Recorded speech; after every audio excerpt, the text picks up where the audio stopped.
Oktoobri 17. aastal 1940, kui inkavad mehed astusid sisse Liivalaia tänava 6. majja Tallinnas, nad leidsid midagi, mida ei oleks tohtinud eksisteerida. Raamaturiiulil, peidetud meditsiiniliste käsiraamatute vahele, seisis karp täis fotosid ja kirju, nii salajasi, et isegi perekond ei teadnud nende olemasolust. Pildid näitasid meest frakis, klaasi tõstmas koos Rootsi kuningas Gustav V. Kirjad olid kirjutatud prantsuse keeles, allkirjastatud Rahvusvahelise Olümpiakomitee liikmete poolt. Aga kohe pärast arreteerimist need tõendid kadusid jäljetult. Kes need ära viis? Ja peamine küsimus, mida täpselt varjasid need dokumendid? Kas need olid tõendid diplomaatilisest kaitseplaanist, mida kunagi ei rakendatud?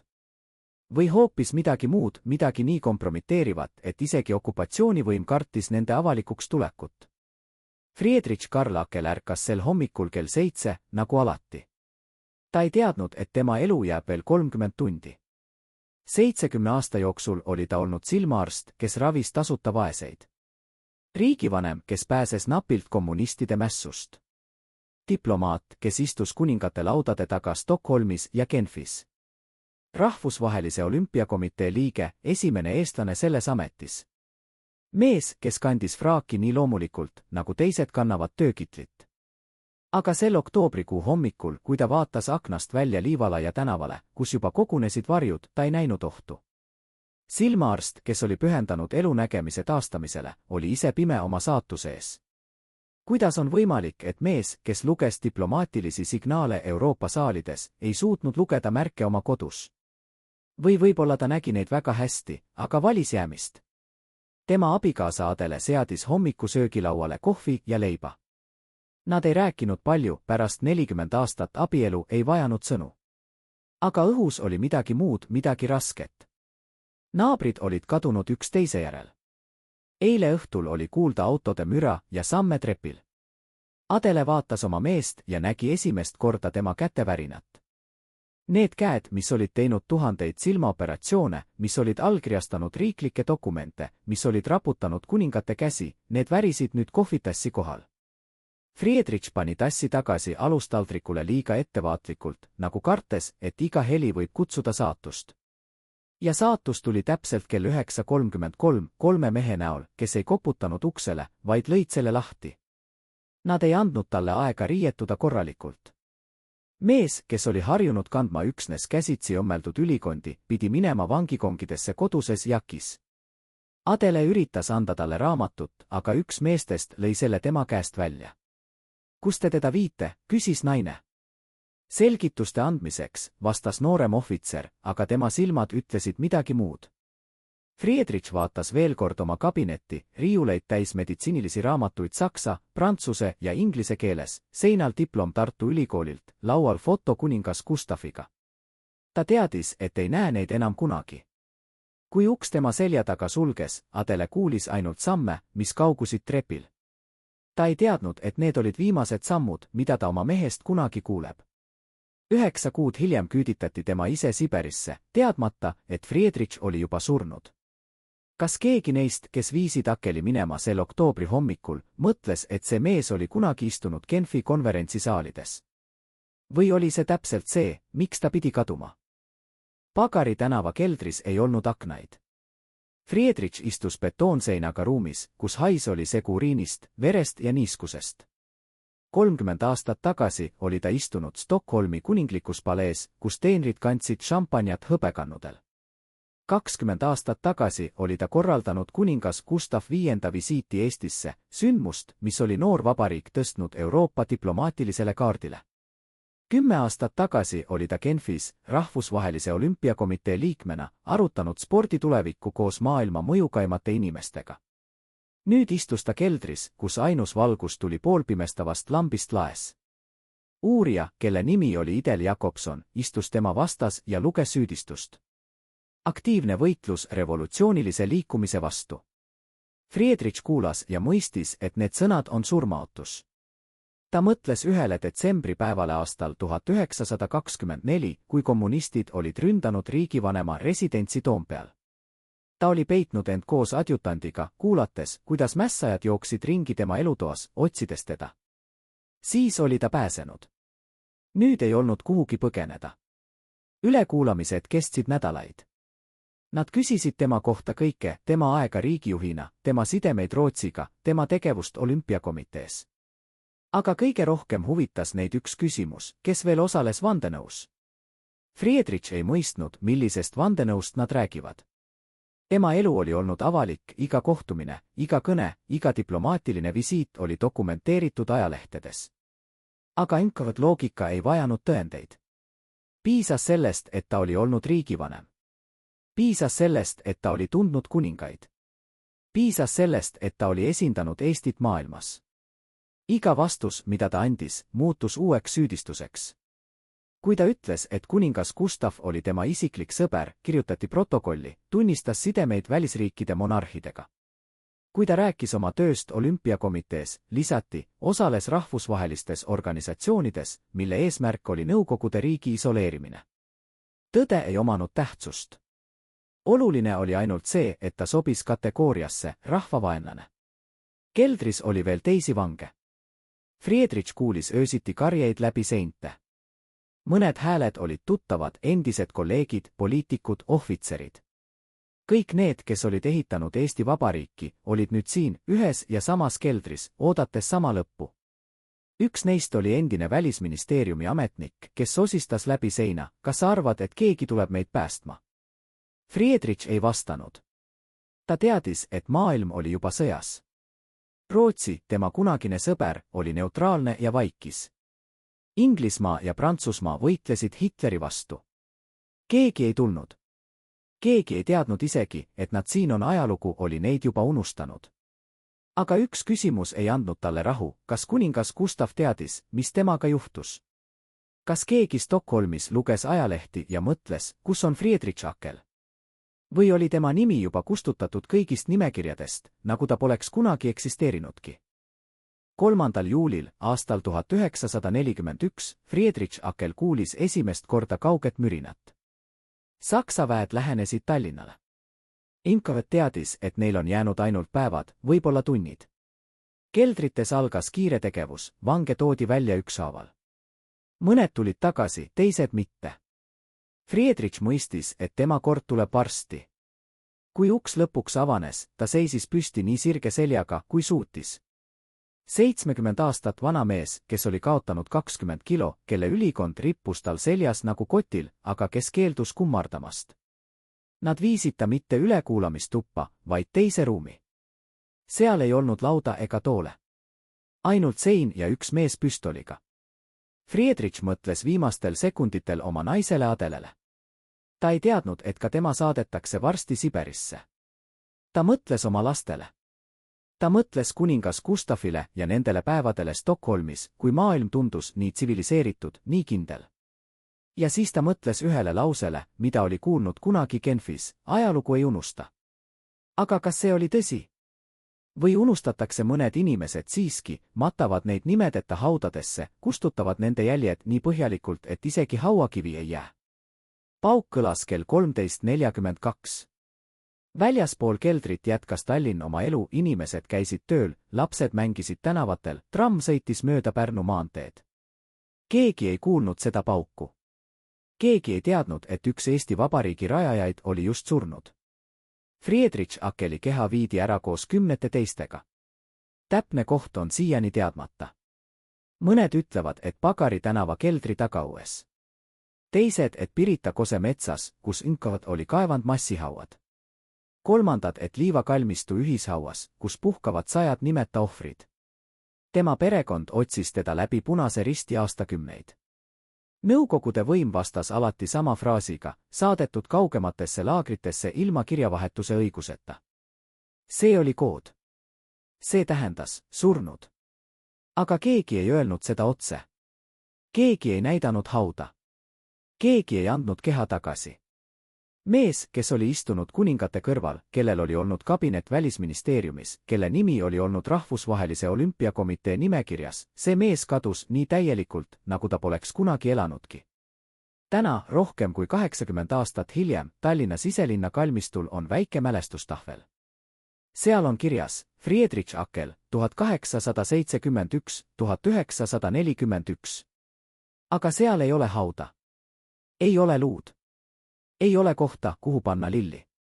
Ainult tühi plats perekonna krundil, mis meenutab, et keegi oli olemas. Liivalaia tänava 6. maja seisab siiani. Seal elavad nüüd uued inimesed, kes ei tea, et kunagi viidi sealt ära mees, kes tundis kuningaid. Pagari tänava hoone on renoveeritud, seal on nüüd kontorid ja kohvikud. Keegi ei mõtle, et nende jalge all on keldrid, kus suri Eesti Vabariigi eliit. Pirita Kose mets on vaikne ja roheline.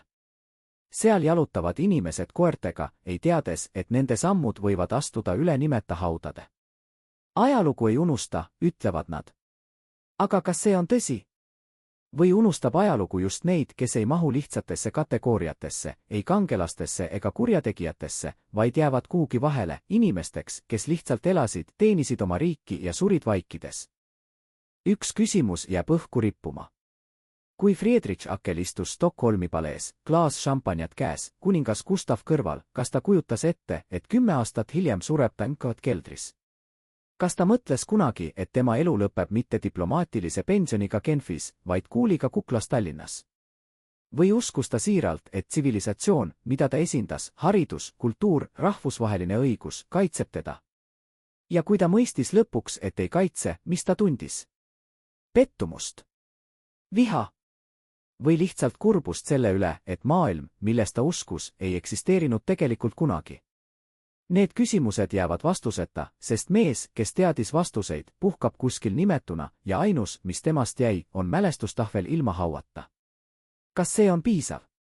Kas see on õiglane? Või võlgneme me talle rohkemat, vähemalt tõde selle kohta, kus ta puhkab? Adele Akel istus oma kodus Liivalaia tänaval ja vaatas käte vahel fotot, mis oli tehtud 1929. aastal. Pildil seisis tema mees koos Rootsi kuningas Gustav V Kadrioru lossi ees, mõlemad mehed ülikondades, päike paistis nende selja taha. Friedrich naeratas, see oli haruldane hetk, sest tavaliselt oli ta pildil tõsine. Kuningas hoidis kätt tema õlal, sõbralikus žestis, mis rääkis rohkem kui ükski diplomaatiline dokument. See foto oli pildistatud päeval, mil kogu Tallinn tundus täis lootust. Nüüd, 11 aastat hiljem, istus Adele tühjas korteris ja ei teadnud, kas tema mees on elus või surnud. Nkvat oli öelnud ainult, selgituste andmine. Aga selgitused ei võtnud tavaliselt 6 kuud. Naabrid sosistasid, et kedagi, kes läheb Pagari tänavale, ei tule tagasi. Adele keeldus uskumast. Tema mees oli ravinud tuhandeid inimesi. Tema mees oli istunud läbirääkimiste laudade taga Genfis. Tema mees oli sõber kuningatele. Kindlasti keegi sekkub. Kindlasti keegi mäletab. Aga telefon ei helisenud. Uksele ei koputatud. Ja iga päevaga kasvas vaikus tema ümber, kuni see muutus nii tihedaks, et ta ei suutnud enam hingata. Stockholmis, Rootsi välisministeeriumis, istus üks ametnik ja luges raportit Balti riikidest. Seal oli lõik Friedrich Akeli kohta, endine Eesti saadik Rootsis. Arreteeritud oktoobris 1940. Saatus teadmata. Ametnik pani paberi kõrvale ja vaatas aknast välja, kus Stockholm jätkas oma neutraalset, rahulikku elu. Ta mäletas Akelat, viisakas mees, kes rääkis suurepärast rootsi keelt, kes tundis Strindbergi ja armastas rääkida Skandinaavia kultuurist. Nad olid koos käinud ooperis. Nad olid arutanud Euroopa tulevikku üle kohvi. Nüüd oli see mees kadunud kuhugi Nõukogude Liidu süvikutesse ja Rootsi ei saanud midagi teha. Neutraalsus tähendas vaikimist. Vaikimist tähendas unustamist. Ametnik sulges toimiku ja pani selle arhiivi. Friedrich Akeli nimi kadus diplomaatiliste dokumentide virna, veel üks rida pikkades nimekirjades, veel üks inimene, keda ei päästetud.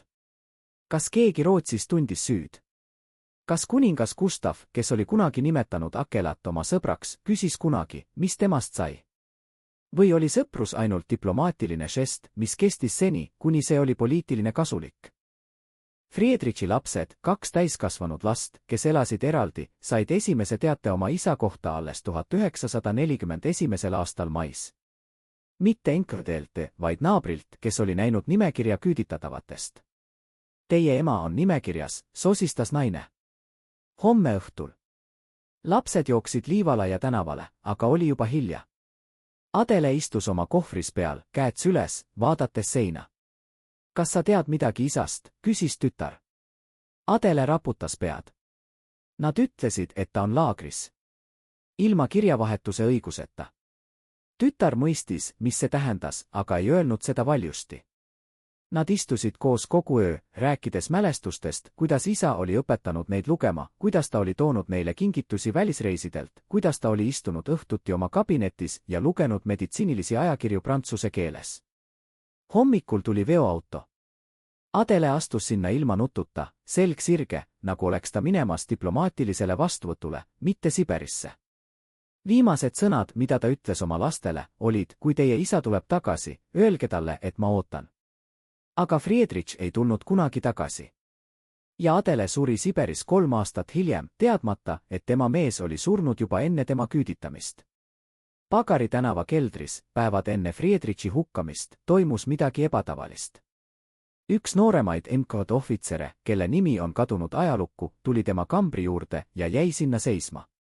Ta ei öelnud midagi, lihtsalt vaatas vanameest, kes istus betoonseinaga nurgas. Friedrich tõstis pilgu. Kas teil on mulle midagi öelda, küsis ta. Ohvitser raputas pead, aga ei läinud ära. Lõpuks ta küsis, kas te tõesti tundsite Rootsi kuningat? Friedrich noogutas. Ma tundsin. Me rääkisime kunstist ja kirjandusest. Ta oli haritud mees. Ohvitser vaikis hetke, siis ütles, minu isa oli arst. Ta luges teie artikleid meditsiiniajakirjades. Friedrich ei vastanud. Mis sai öelda? Ohvitser seisis veel hetke, siis pööras ja läks minema. Aga enne ukse sulgemist ta ütles, nii vaikselt, et Friedrich peaaegu ei kuulnud, vabandust. See oli ainus kord, kui keegi NKVD-st ütles selle sõna. Aga vabandus ei muutnud midagi. Käsk oli antud. Nimekiri oli koostatud. Friedrich Akel oli seal, koos sadade teistega, ja ükski vabandus ei saanud teda enam päästa.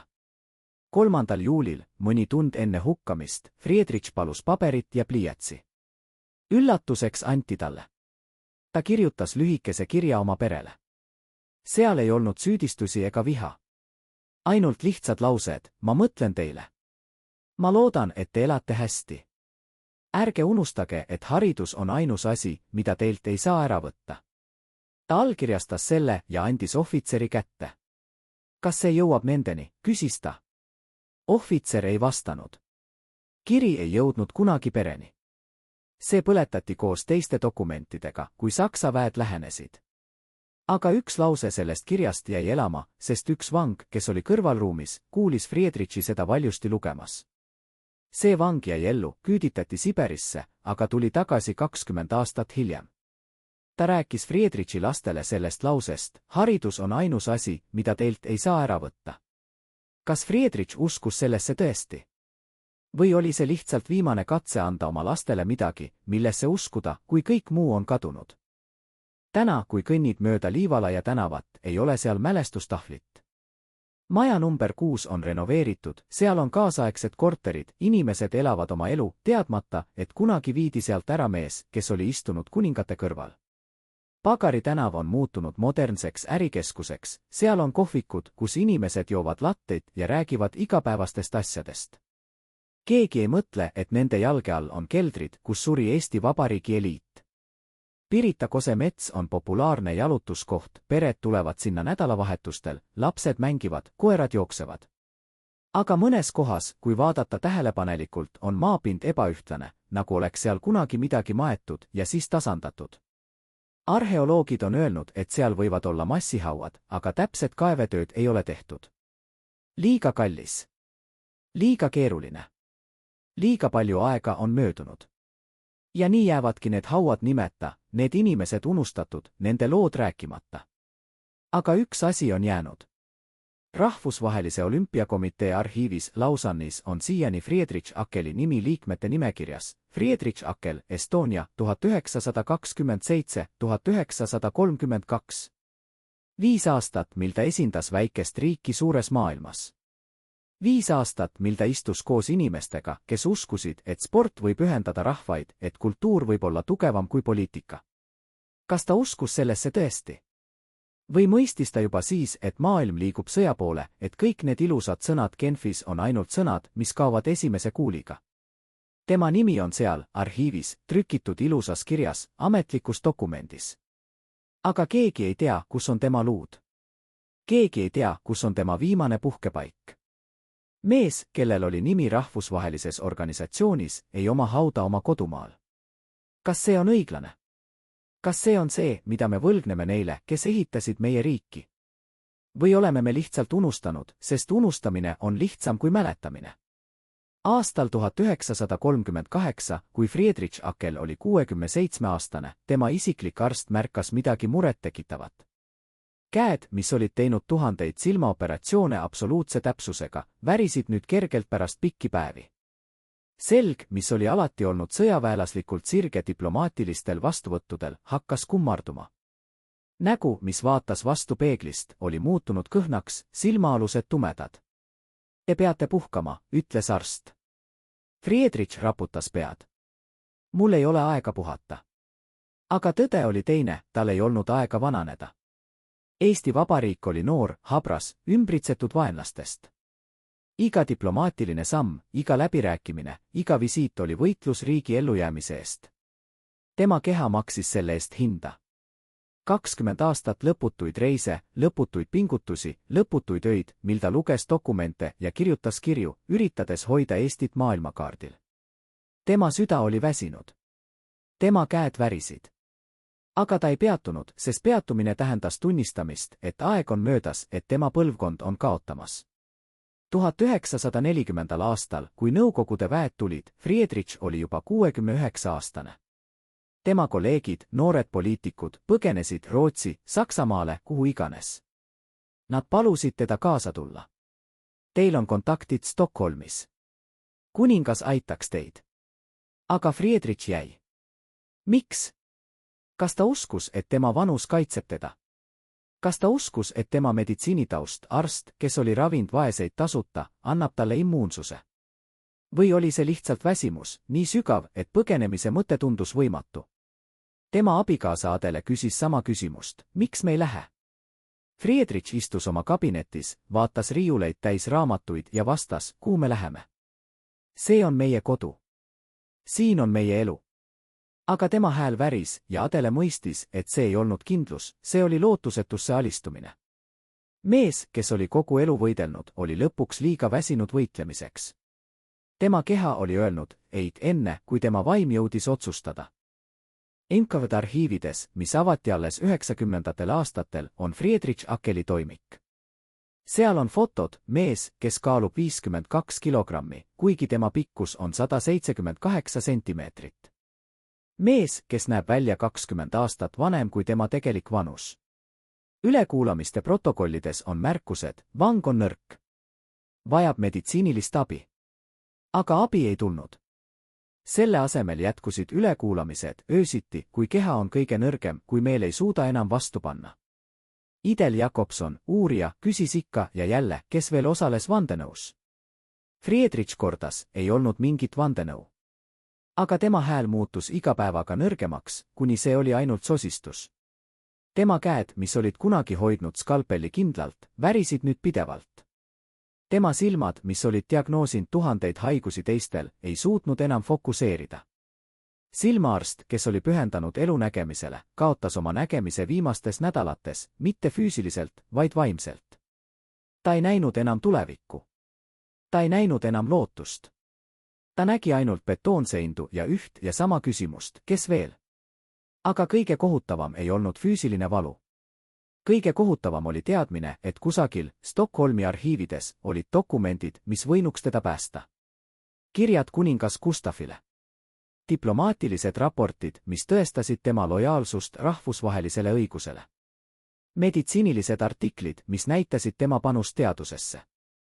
Aga need dokumendid olid seal Rootsis ja Rootsi oli neutraalne. Neutraalsus tähendas, et need paberid jäid lihtsalt arhiivi, keegi ei lugenud neid, keegi ei kasutanud neid, keegi ei öelnud, see mees on meie sõber, me peame teda kaitsma. Friedrich mõtles sellele iga päev. Kas kuningas mäletas teda? Kas keegi Stockholmis luges ajalehti ja nägi tema nime arreteeritute nimekirjas? Või oli ta juba nii täielikult unustatud, et isegi need, kes olid kunagi nimetanud teda sõbraks, ei märganud tema kadumist. See teadmatus oli hullem kui ükski füüsiline piin. See oli vaimne surm enne füüsilist surma. Juunis 1941. aastal, kui Saksa väed lähenesid, Inkovat sai käsu likvideerida kõik poliitilised vangid. Ei olnud aega neid evakueerida. Ei olnud aega neid kohtu alla anda. Lihtsalt likvideerida. Pagari tänava keldrites algas metoodiline töö, vangid toodi välja ükshaaval, viidi tagaõue või lähimasse metsa, üks pauk, järgmine. Friedrich kuulis neid pauke kogu päeva. Ta luges neid. 22, 23, 24. Iga pauk oli üks inimene vähem. Üks lugu vähem. Üks elu vähem. Ta istus oma kambris ja mõtles ühele asjale, kas tema keha leitakse kunagi. Kas keegi annab talle korraliku matuse? Või visatakse ta lihtsalt auku koos teistega, nimed segunevad, luud segunevad, kuni keegi ei tea enam, kes oli kes. Ta mõtles oma perele. Adele oli juba teel Siberisse, ta ei teadnud seda, aga ta tundis seda. Tema lapsed olid kusagil, elus või surnud, ta ei teadnud. Kõik, mida ta oli ehitanud, perekond, karjäär, riik, oli kokku varisenud. Ja nüüd jäi ainult oodata oma korda. 3. juulil kell 12:30 uks avanes. 2 meest. Üks neist oli noor, võib-olla 25 aastat vana. Teine vanem, võib-olla 40. Kumbki ei vaadanud Friedrichile otsa. Akel, tule, ütles vanem. Friedrich tõusis. Tema jalad olid tuimad istumisest, aga ta keeldus komistamast. Ta astus välja kambrist, kõndis mööda koridori, üles trepist. Esimest korda 6 kuu jooksul ta nägi päevavalgust. See oli pime, sest oli pärastlõuna ja taevas oli pilves, aga ikkagi, see oli väljaspool. Ta hingas sisse. Õhk maitseb vere ja põlenud paberi järele, Inkot põletas dokumente, valmistudes taganemiseks. Nad viisid ta tagaõue. Seal oli sein. Friedrichil paluti seista seina vastu. Ta pööras end ümber. Ei, ütles ta. Kui te mind tapate, siis ma vaatan teile otsa. Noorem mees tõmbas püstolit välja, aga tema käsi väris. Vanem ohvitser võttis relva tema käest. Mine ära, ütles ta nooremale. Noorem läks. Jäid ainult 2 meest, üks, kes oli olnud kuningate külaline, ja teine, kes oli lihtsalt täitmas käsku. Kas teil on viimased sõnad, küsis ohvitser. Friedrich mõtles hetke. Ta võinuks öelda nii palju. Ta võinuks süüdistada. Ta võinuks paluda. Aga lõpuks ta ütles ainult, öelge minu perele, et ma mõtlesin neile. Ohvitser noogutas, aga mõlemad teadsid, et seda sõnumit ei edastata kunagi. Kas te kahetsetate midagi, küsis ohvitser, kummaline küsimus, aga võib-olla ta otsis midagi inimlikkust selles hetkes. Friedrich vaatas talle otsa. Ma kahetsen, et ma uskusin. Ma uskusin, et haridus kaitseb. Et kultuur kaitseb. Et rahvusvaheline õigus kaitseb. Ma olin rumal. Ohvitser ei vastanud. Ta tõstis püstolit. Friedrich sulges silmad, aga mitte hirmust, lihtsalt sest, et ta ei tahtnud, et viimane asi, mida ta näeb, oleks selle mehe nägu. Ta tahtis näha midagi muud. Ta nägi Stockholmi. Ta nägi kuningas Gustavi naeratust. Ta nägi Kadrioru lossi päikesepaistes. Ta nägi oma lapsi väikestena, mängimas aias. Ta nägi Adelet, noorena, nende pulmapäeval. Ja siis ta kuulis pauku. Tema keha kukkus. 2 meest tulid, võtsid ta kätest ja jalgadest, viisid veoautosse. Seal oli juba 23 keha. Friedrich pandi nende peale.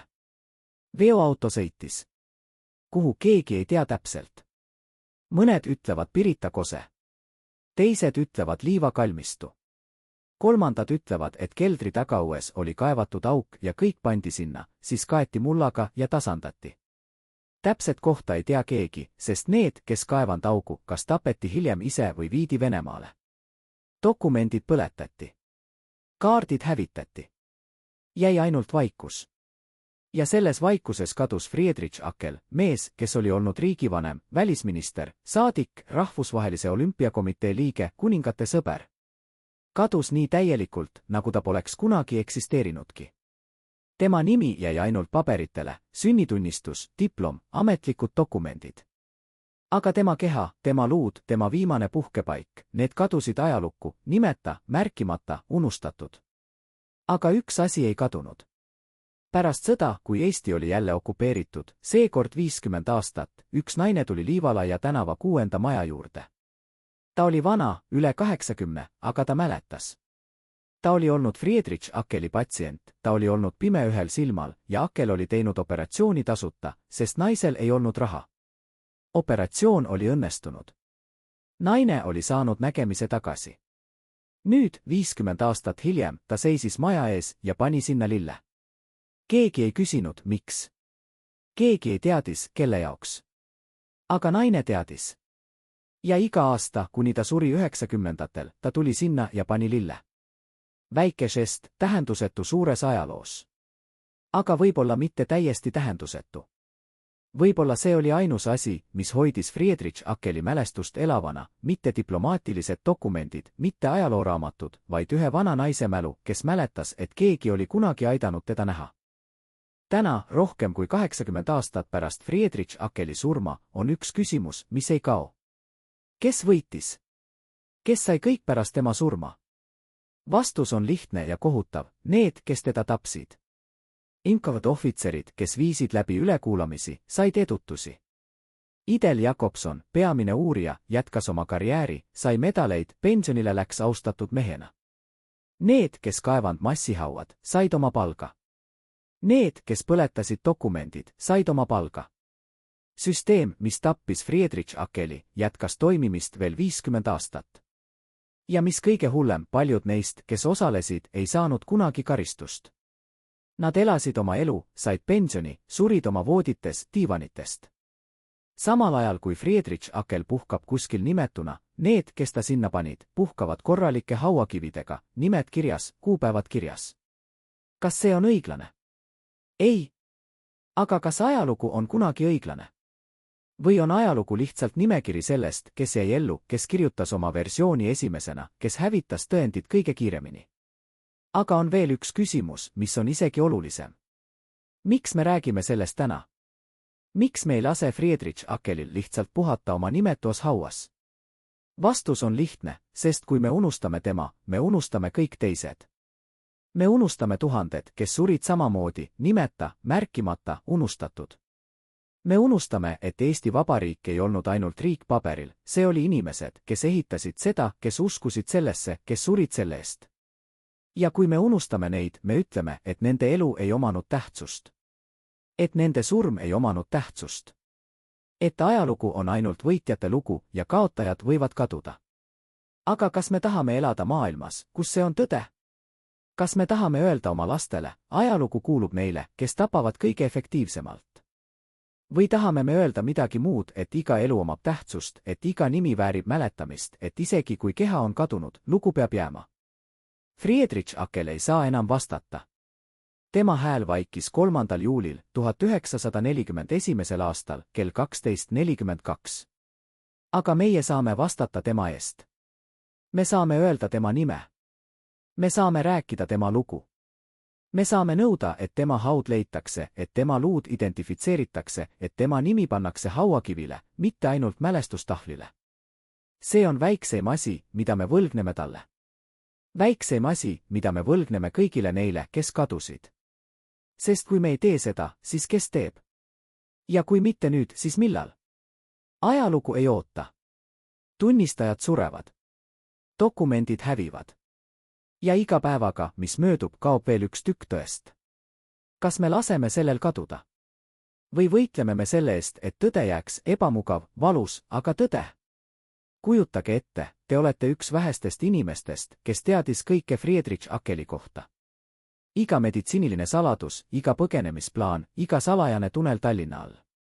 Nüüd kujutage ette, te peate valima oma lojaalsuse ja oma elu vahel. 3. juulil 1941. aastal need inimesed tegid valiku, mis muutis Eesti ajalugu. Mis sundis neid reetma oma juhti? Pagari tänava keldris oli väike grupp, 5 meest, kes olid olnud Friedrich Akeli lähimad kaastöötajad. Üks neist oli tema isiklik sekretär, kes oli korraldanud kõik tema reisid Stockholmi. Teine oli tema meditsiiniline assistent, kes teadis täpselt, millised ravimid Akel võttis oma südameprobleemide jaoks. Kolmas oli endine välisministeeriumi ametnik, kes oli kirjutanud kõik salajased raportid Rootsi kohta. Neljas oli tema advokaat, kes hoidis kõiki dokumente tema varanduse kohta. Viies oli tema autojuht, kes teadis iga marsruuti, iga kohtumist, iga salajast visiiti. Need 5 meest istusid koos ühes kambris ja teadsid, et nende saatus sõltub ühest asjast, kas nad räägivad. Inkavat strateegia oli lihtne ja julm. Nad ei küsinud kõigilt korraga. Nad võtsid ühe, viisid ülekuulamistuppa, näitasid talle, mida teised olid juba tunnistanud, võltsitud protokollid, kus kolleegid süüdistasid teda vandenõus. Vaata, sinu sõbrad on juba rääkinud. Nad ütlesid, et sina olid peamine organiseerija. Kas see on tõsi? Mees raputas pead. See on vale. Me ei teinud midagi. Aga siis näidati talle teist dokumenti, tema perekonna foto. Sinu naine ja lapsed on veel vabad. Aga kui sa ei räägi, nad lähevad samasse kohta kui sina. See oli hetk, mil lojaalsus murdus. Mitte kõigil, aga mõnedel. Sekretär rääkis esimesena, ta nimetas kuupäevi, kohtumisi, nimesid. Enamik sellest oli süütu, diplomaatilised vastuvõtud, meditsiinilised konverentsid. Aga Inkavat keerutas iga fakti, diplomaatiline vastuvõtt Stockholmis, muutus salajaseks kohtumiseks välisriigi agentidega. Meditsiiniline konverents Genfis muutus vandenõu korraldamiseks rahvusvaheliste organisatsioonidega. Tõde ei omanud tähtsust. Oluline oli ainult see, et keegi rääkis. Aga üks mees ei rääkinud. Autojuht, kelle nimi oli Eduard Kask, istus ülekuulamistuppa ja ütles ainult ühe lause, ma ei tea midagi. Nad peksid teda. Nad ähvardasid teda. Nad näitasid talle võltsitud dokumente. Aga ta kordas, ma ei tea midagi. Miks? Kas ta oli kangelaslikum kui teised? Või lihtsalt rumalamalt? Või võib-olla ta teadis midagi, mida teised ei teadnud, et ükskõik mida ta ütleb, ta sureb niikuinii. Idel Jakobson, peamine uurija, istus tema vastas ja ütles, sa oled lojaalne vale inimesele. Akel on juba surnud. Ta ei saa sind enam aidata. Eduard vaatas talle otsa ja vastas, kui ta on surnud, siis miks te mind küslete? See oli hetk, mil Jakobson mõistis, et see mees ei murdu. Ta saatis ta tagasi kambri ja märkis toimikusse, keeldub koostööst. Likvideerida koos teistega. Eduard Kask lasti maha 4 päeva pärast Friedrich Akelat, 7. juulil. Tema keha visati samasse auku. 2 meest, kes ei tundnud teineteist hästi eluajal, puhkavad nüüd koos, nende luud segunenud, nende nimed kadunud.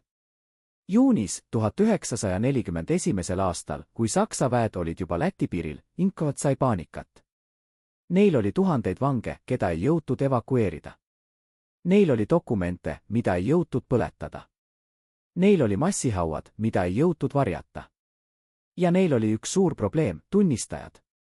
Kõik need, kes olid osalenud hukkamistes, konvoimehed, uurijad, kaevetöölised, teadsid liiga palju.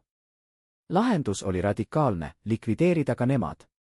7. juulil, 4 päeva pärast Friedrich Akeli surma, 30 Inkavat töötajat kutsuti koosolekule Pagari tänava peakortesse. Nad läksid sisse ükshaaval. Keegi ei tule välja. Nende kehad viidi samasse metsa, samasse auku, kus olid juba Friedrich Akel ja 100 teised. Süsteem sõi oma lapsi. Need, kes olid tapnud teiste käsul, tapeti nüüd ise, et varjata tõendeid.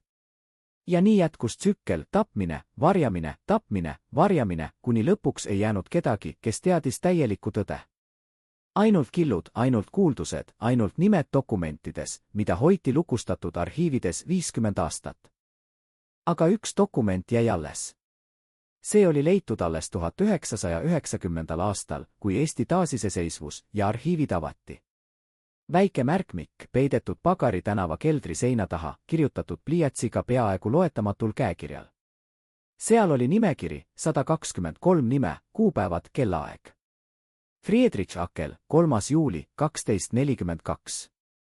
Eduard Kask, 7. juuli, 14.10. Idel Jakobsoni abi Vassili Sokolov, 7. juuli, 16.30.